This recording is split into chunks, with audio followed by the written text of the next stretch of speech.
Bismillahirrahmanirrahim. Assalamualaikum warahmatullahi wabarakatuh.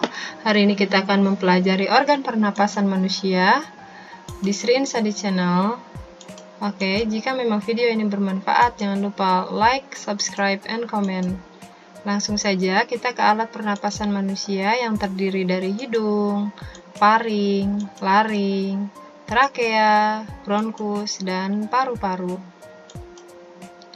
Oke, gambar yang pertama adalah hidung, kemudian gambar yang kedua adalah faring, gambar yang ketiga adalah laring, kemudian ada juga trakea atau batang tenggorokan, ada bronkus, cabang batang tenggorokan, kemudian ada paru-paru, dan ada juga diafragma. Langsung ke organ pernapasan manusia yang pertama, yaitu hidung. Di sini ada bagian-bagian hidung, ada saraf pembau ke otak, ada silia atau rambut hidung, ada selaput lendir, dan tulang hidung. Hidung terdiri atas dua bagian, yaitu lubang hidung dan rongga hidung. Fungsi dari hidung yang pertama adalah untuk menghirup udara pernapasan, menyaring udara, menghangatkan udara pernapasan, dan juga berperan dalam resonansi suara. Yang kedua, hidung dilengkapi rambut hidung yang berfungsi menyaring partikel debu atau kotoran. Kemudian, selaput lendir pada hidung berfungsi sebagai perangkap benda asing yang masuk terhirup saat bernapas seperti debu dan bakteri. Sini ada gambar selaput lendir. Selanjutnya, faring atau tekak. Di sini ada nasofaring, orofaring, dan laringofaring.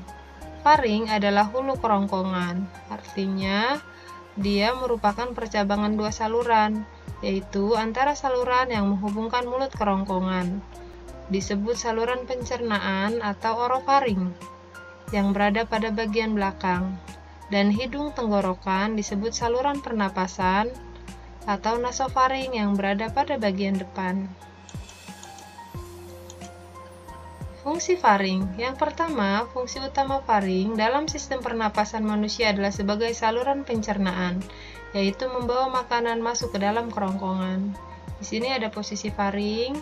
Kemudian faring juga berperan dalam proses masuknya udara ke dalam pita suara untuk menghasilkan suara.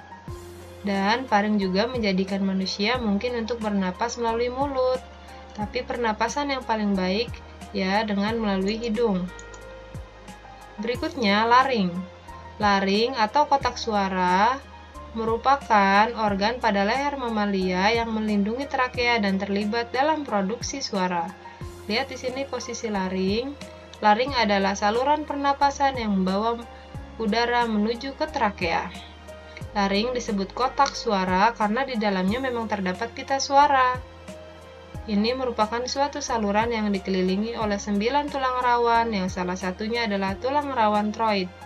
Pada laki-laki dewasa ini disebut dengan jakun.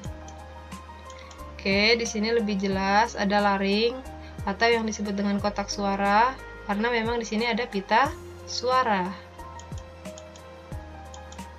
Trakea atau batang tenggorokan.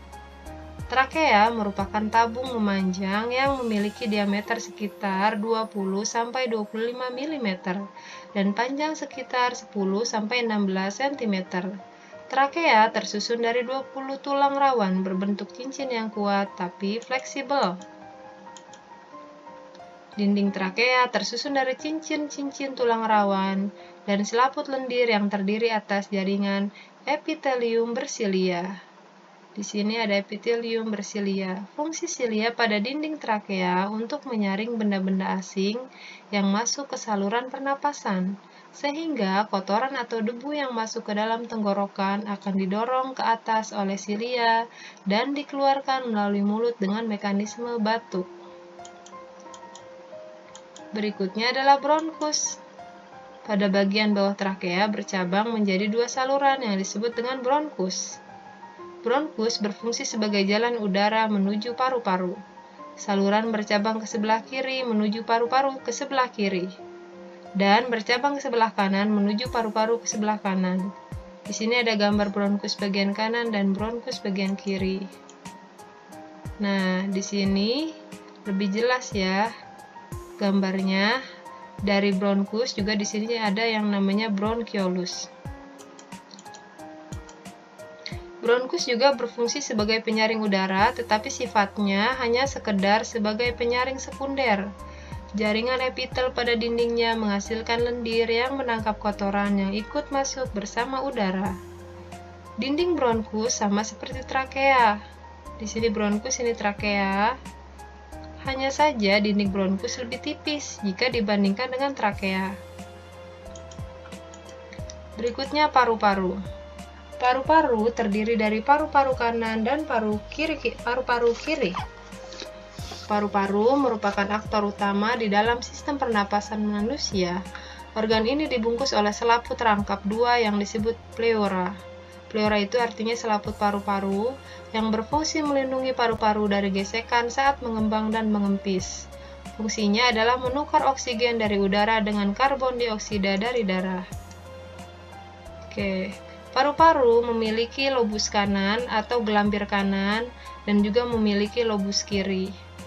Kemudian, lobus kanan terdiri dari lobus kanan bagian atas, tengah, dan bawah. Ada 3 ya gelambirnya atau 3 lobusnya.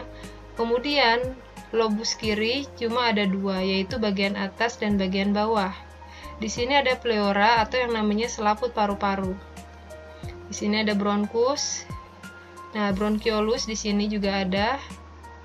Di sini bronkus kiri, di sini bronkus kanan. Nah, di sini ada gambar lagi trakea. Selanjutnya, paru-paru terletak di rongga dada manusia. Antara rongga dada dan rongga perut terdapat sebuah pembatas yang disebut diafragma. Perhatikan di sini ada diafragma. Sekat ini nantinya akan berguna bagi proses masukkan udara ke paru-paru atau inspirasi. Ketika udara masuk atau proses inspirasi, rongga dada dan paru-paru membesar, sehingga diafragma mendatar. Ketika proses ekspirasi atau ketika udara dikeluarkan, maka rongga dada dan paru-paru mengecil dan diafragma melengkung. Perhatikan gambar berikut. Ketika diafragma sedang mendatar, maka dia sedang menghirup udara atau memasukkan udara. Ketika diafragma melengkung seperti ini, maka dia sedang mengeluarkan udara atau yang namanya ekspirasi. Berikutnya, di dalam paru-paru terdapat organ pernapasan lainnya seperti bronkiolus, yang merupakan percabangan dari bronkus. Tadi gambarnya sudah disajikan. Dan alveolus, ini gelembung paru-paru yang kecil, yang berperan dalam pertukaran gas oksigen dan karbon dioksida. Perhatikan gambar. Pada orang dewasa, jumlah gelembung paru-paru kurang lebih 700 juta. Makin banyak jumlah gelembung paru-paru, makin banyak oksigen yang diserap, dan makin banyak karbon dioksida dikeluarkan. Gelembung paru-paru yang tadi ya disebut juga sebagai alveolus. Setiap kita bernapas, udara segar yang mengandung oksigen masuk ke paru-paru. Oksigen kemudian diedarkan ke seluruh tubuh melalui pembuluh darah. Pada waktu yang bersamaan, karbon dioksida dikeluarkan dari dalam tubuh melalui paru-paru. Dalam tubuh kita, oksigen diperlukan untuk melepaskan energi dari makanan. Energi tersebut diperlukan tubuh untuk pertumbuhan dan perkembangan. Mungkin cukup sekian dari Ibu, mudah-mudahan bermanfaat. Kita ucapkan alhamdulillahirobbilalamin. Wassalamualaikum warahmatullahi wabarakatuh.